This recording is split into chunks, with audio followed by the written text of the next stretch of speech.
Assalamualaikum warahmatullahi wabarakatuh. Perkenalkan, nama saya Teddy Anoni.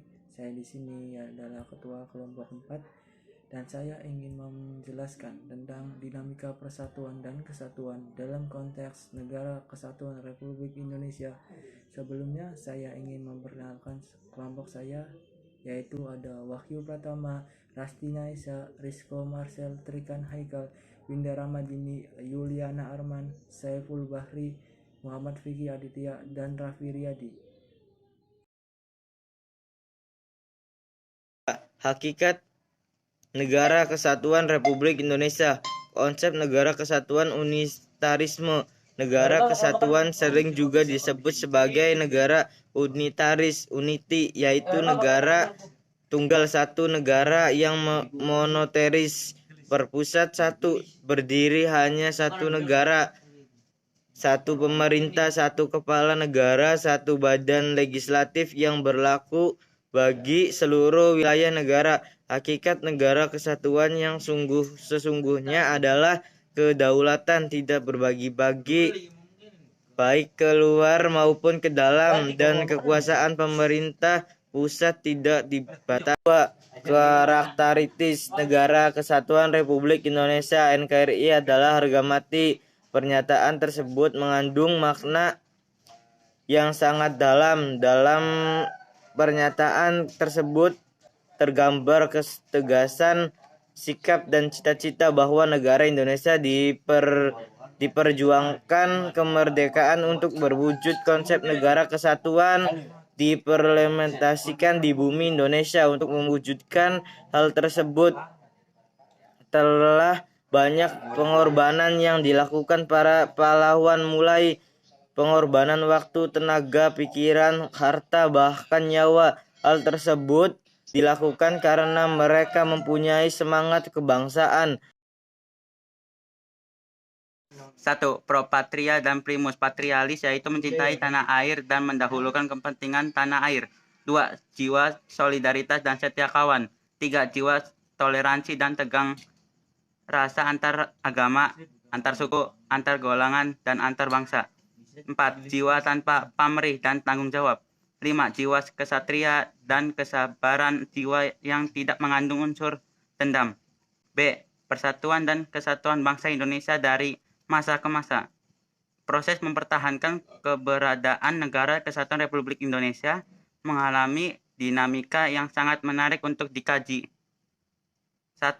Persatuan dan kesatuan bangsa pada masa revolusi kemerdekaan 18 Agustus 1945 sampai dengan 27 Desember 1949.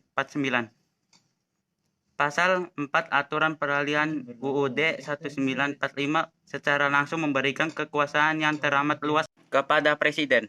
Dengan kata lain, kekuasaan Presiden meliputi kekuasaan pemerintah negara, eksekutif, menjalankan kekuasaan MPR dan DPR, legislatif, serta menjalankan tugas DPA. Kekuasaan yang teramat besar itu memberikan kepada Presiden hanya untuk sementara waktu, supaya penyelenggaraan negara dapat berjalan. Oleh karena itu, PPKI dalam Undang-Undang Dasar 1945 mencantumkan 2 ayat aturan tambahan yang menegaskan bahwa A. Dalam 6 bulan sesudah berakhirnya peperangan Asia Timur Raya, Presiden Indonesia mengatur dan menyelenggarakan segala hal yang ditetapkan dalam Undang-Undang Dasar ini. B. Dalam 6 bulan setelah Majelis Permusyawaratan Rakyat dibentuk, majelis itu bersidang untuk menerapkan Undang-Undang Dasar. A. Pemberontakan Partai Komunis Indonesia (PKI), Madiun 1948. Pemberontakan ini terjadi pada tanggal 18 September 1948 yang ingin mengganti dasar negara Indonesia dengan komunis serta ingin mendirikan Soviet Republik Indonesia. Pemberontakan PKI Madiun juga melakukan pembunuhan dan penculikan ini secara besar-besaran pada tanggal 30 September 1948. Pemberontakan PKI Madiun berhasil ditumpas oleh TNI dibantu oleh rakyat di bawah pimpinan Kolonel Gatot Subroto, Panglima Divisi H Jawa Tengah bagian timur. Kekuatan TNI dan polisi untuk melakukan pengejaran dan pembersihan di daerah-daerah sehingga Musso dan Amir Syarifuddin berhasil ditembak mati. B. Gerakan Darul Islam Tentara Islam Indonesia DITI di daerah Jawa Barat. Pemberontakan DITI di Jawa Barat dipimpin oleh Sekamaji Marijan Kartosuwiryo yang memiliki cita-cita untuk mendirikan negara Islam Indonesia. Cita-citanya membentuk negara Islam Indonesia NI diwujudkan melalui proklamasi yang dikumandangkan pada tanggal 7 Agustus 1949 di Desa Cisayong, Jawa Barat untuk pasukan TNI dan rakyat menggunakan operasi pagar betis di Gunung Geber. Akhirnya pada tanggal 4 Juni 1962 Kartosuwiryo berhasil ditangkap dan dijatuhi hukuman mati. Persatuan dan Kesatuan Bangsa pada masa Republik Indonesia Serikat 27 Desember 1949 sampai dengan 17 Agustus 1950. Muncul berbagai reaksi dan berbagai kalangan bangsa Indonesia menuntut pembubaran negara RIS dan kembali pada kesatuan NRI. Maka pada 8 Maret 1950 pemerintah federal mengeluarkan Undang-Undang Darurat nomor 11 tahun 1950 yang isinya mengatur tata cara perubahan negara-negara. Dengan adanya undang-undang tersebut, hampir semua negara bagian RIS menggabungkan diri memiliki 3 negara bagian, yaitu NRI, Negara Indonesia, Negara Indonesia Timur, dan Negara Sumatera Timur. Pada masa Republik Indonesia Serikat terdapat gerakan separatis yang terjadi beberapa wilayah Indonesia, diantaranya A. Gerakan Angkatan Perang Ratu Adil atau APRA. B. Pemberontakan Andi Aziz di Makassar. C. Gerakan Republik Maluku Selatan RMS. 3. Persatuan dan Kesatuan Bangsa pada masa Demokrasi Liberal 17 Agustus 1950 sampai dengan 5 Juli 1959. A. Kabinet Natsir 6 September 1950 sampai 27 April 1951.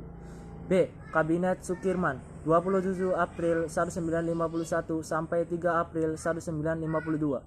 C. Kabinet Wilopo 3 April 1952 sampai 30 Juli 1953. D. Kabinet Ali Sastromijojo 1 30 Juli 1953 sampai 20 Agustus 1955. E. Kabinet Burhanuddin Harap 12 Agustus 1955 sampai 24 Maret 1956. Pada masa kabinet ini, Indonesia untuk pertama kalinya menyelenggarakan pemilihan umum yang diikuti oleh 28 partai. Pemilu dilaksanakan atas dasar Undang-Undang Pemilu Nomor 7 Juli 1953. Pemilu 1955 dilaksanakan selama 2 tahap, yaitu pada tanggal 29 September 1955 untuk memiliki anggota parlemen dan tanggal 15 Desember untuk memilih anggota konstituante. F. Kabinet Ali Sastroamijojo II 24 Maret 1956 sampai 9 April 1957. G. Kabinet De Juanda Karya 9 April 1957 sampai 10 Juli 1959. A. Gerakan Darul Islam atau Tentara Islam Indonesia DITI. 1. Daerah Sulawesi Selatan. Pemberontakan DITI di Sulawesi Selatan dipimpin oleh Kahar Muzakkar. 2. Daerah Aceh. Pemberontakan DITI di Aceh dipimpin oleh Daud Boruh yang merupakan mantan gubernur Aceh. 3. Daerah Kalimantan Selatan. Pemberontakan DITI di Kalimantan Selatan dipimpin oleh Ibnu Hajar yang menamakan gerakannya dengan sebutan Kesatuan Rakyat yang Tertindas. B. Pemberontakan PRRI Permesta Pemerintahan Revolusioner Republik Indonesia atau Perjuangan Rakyat Semesta. 1. Dewan Banteng di Sumatera Tengah dipimpin oleh Letkol Ahmad Hussein. 2. Dewan Gajah di Sumatera Utara dipimpin oleh Letkol M. Simbolon. 3. Dewan Goro dari Sumatera Selatan. 4. Dewan Lambung Mangkurat di Kalimantan Selatan. 5. Dewan Mangguhi di Sulawesi Utara dipimpin oleh Letkol Vence Samuel. 4.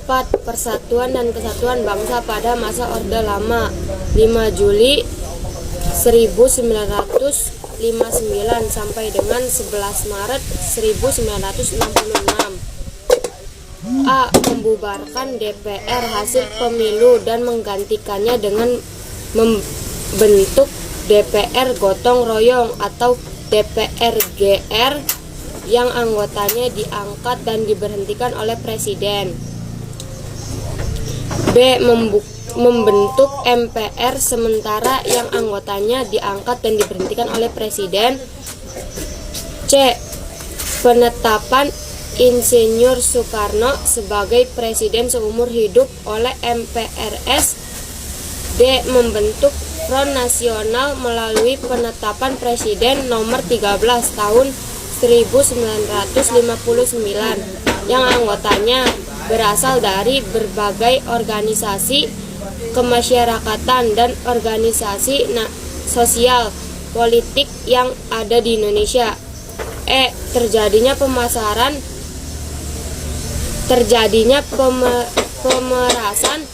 dalam penghayatan Pancasila.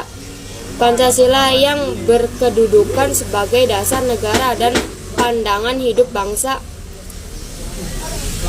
diperas menjadi 3 unsur yang disebut Trisila. Kemudian Trisila ini diperas lagi menjadi 1 unsur yang disebut Ekasila. Ekasila inilah yang dimaksud dengan Nasakom atau nasionalis, agama, dan komunisme.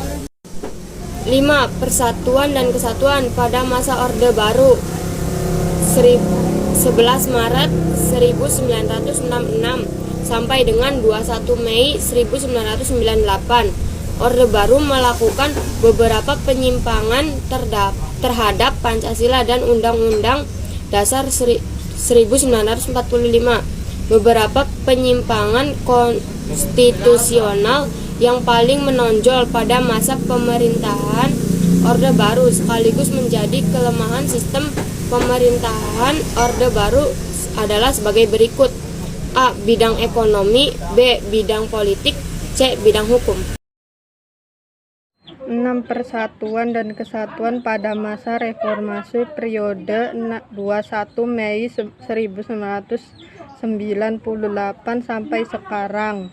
Perubahan-perubahan mendasar dalam ketatanegaraan Indonesia setelah perubahan Undang-Undang Dasar 1945, yaitu A. Kedaulatan di tangan rakyat dan dilakukan menurut Undang-Undang Dasar Pasal 1 Ayat 2.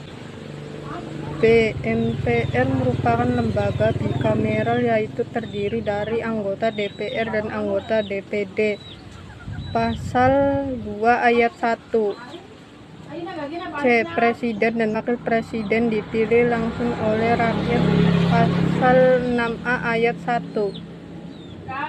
D. Presiden memegang jabatan selama 5 tahun dan dapat dipilih kembali dalam jabatan yang sama. Mencantumkan hak asasi manusia pasal 28A sampai 28J. V. Menghapusan PDPA sebagai lembaga tinggi negara. E. Presiden bukan mandataris MPR. H. MPR tidak lagi menyusun GPHN. I.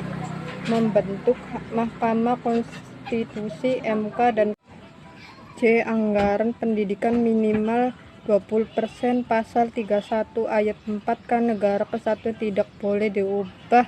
Pasal 37 Ayat 5 1 penjelasan Undang-Undang Dasar 1945 dihapus.